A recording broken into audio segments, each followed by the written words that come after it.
Well, my name is Ethna Tinney. Well, the clear difference is that as a non-executive director, you had nothing but influence at your disposal. All you could try to do was influence your fellow board members in the direction that you were thinking.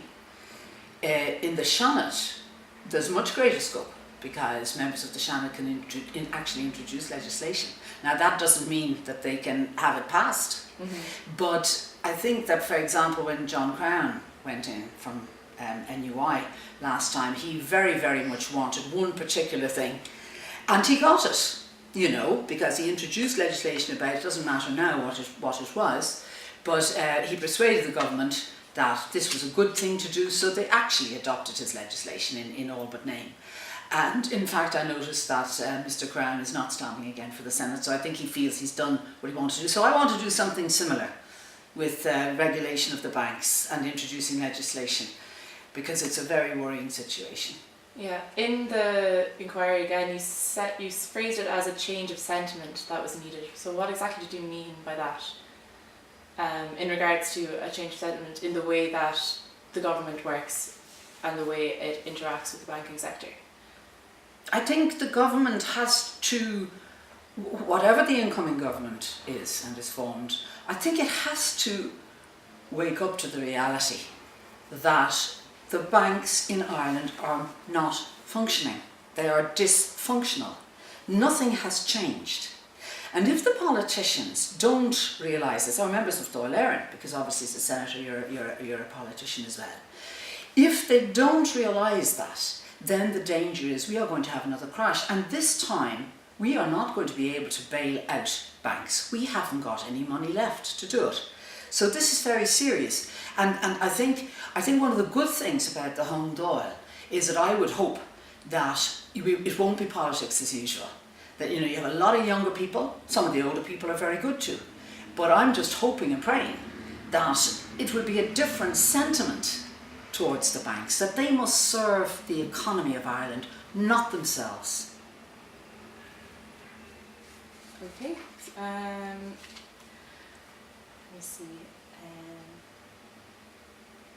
You felt at your time in EBS that your increasing role as a maverick and a naysayer made it harder to speak out against your contemporaries. So in the same way, how do you feel you can keep that same momentum, keeping that dissenting voice in the Seanad when a lot of people will probably be working against you? Well, you know, there's nothing like the old dog for the hard road. And the one thing that I learned, and I will never forget from my experience in EBS, was that I was right and they were wrong. And the reason that I lost the courage of my convictions in the whole business of the credit committee and so on, and having to you know, turn over these huge proposals for lending at very short notice, was that, you know, I was surrounded by people who were career bankers, and on the board we had an ex KPMG partner, for example, and I just felt at a certain stage, well, I can't. All these clever people, you know, who've been working in this area for such a long time, they can't all be so madly wrong. So I kind of, in a way, lost the courage of my convictions to the extent that I felt weary of fighting the fight. Now, this is quite a different situation now, because when you realise that, in fact, you didn't shout loud enough, you know, you're not going to be deterred again. And I'll tell you one thing. I'll give you a little analogy you can use. I'll give you a little analogy. Music is my background. So analogous to that would be if there was an orchestra playing a Beethoven symphony, and they were playing lots and lots of wrong notes. I would know that, and I would say, stop, because that's all wrong. You see? But I wasn't a banker. So even though I didn't like what I was hearing, I couldn't with confidence say, stop, that's all wrong. And do you think that's almost a deliberate thing, that many of the people who do get elected as non-executive members of these boards tend to not have power behind their voice because of their background?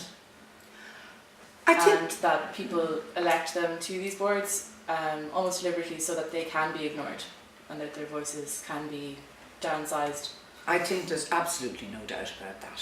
And you know, one of the things that I do think is that no bank would ever invite me onto its board at this stage.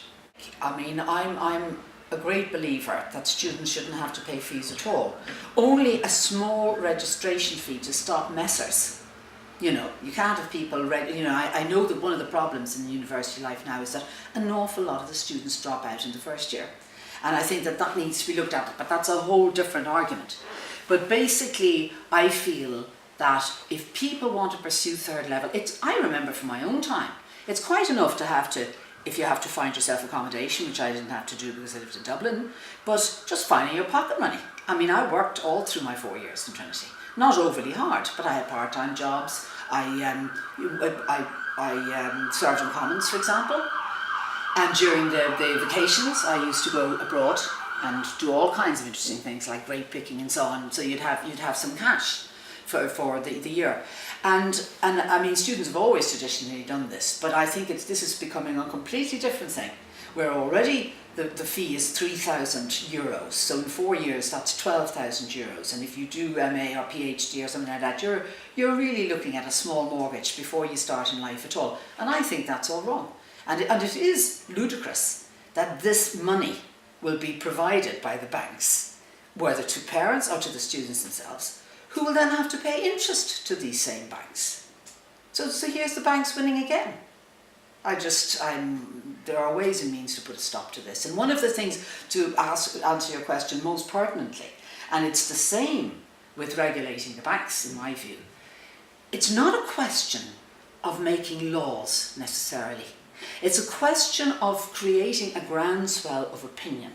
Banks need investors. And if investors dry up because they don't trust the banks with their money or their shares or their deposits, then the banks are in trouble. So my view, and it's the same within the framework of education, health is quite a separate issue, that if you can create a groundswell of an opinion that feels that no, this is much fairer, that students do not have to find this kind of money. Now that begs a lot of other questions about, are there too many universities? What really constitutes third level? You know, is it just the universities? Does it include the institutes of technology? This is a big area, you know, but in principle, people should not be getting into debt at such a young age. Within the panel selection process as it stands, there is not a single independent senator. Every single one of them belongs to a political party. Okay, so you're left with the 11 Taoiseach nominees, some of whom are independent, and the 6 university senators, of which 5 outgoing senators are independent, as we speak. I think that is something that is worth preserving at all costs, because the difficulty about having party politicians all over the Seanad is that a lot of them are either ex-Teachtadálaí who want to get back into Dáil Éireann, or else they're gearing up as junior TDs and want to get into the Dáil. That means that they are constituency based, and that's what they're thinking about. And that's no good to the Senate. We already have a Dáil full of, what is it now, 157 TDs. The vast majority of them are more interested in constituency matters than national matters. And I certainly would hate to see the Seanad becoming something similar. And in terms of the 30% representation and having, you know, a popular vote on that, I wouldn't have any particular difficulty with it, except that how are you going to reach the entire populace? How are you going to do that? You know, it's not practical. I attended Trinity from 1972 to 76 and graduated with a BA moderatorship in English and French. Now, the interesting thing about that was that I was actually playing the piano an awful lot, because my main aim was to actually go to London and pursue piano studies there, which I did. So I suppose to that extent I have an unusual kind of a few strings to my bow. And I was also the Trinity ladies singles tennis champion in my final year, which I'm very proud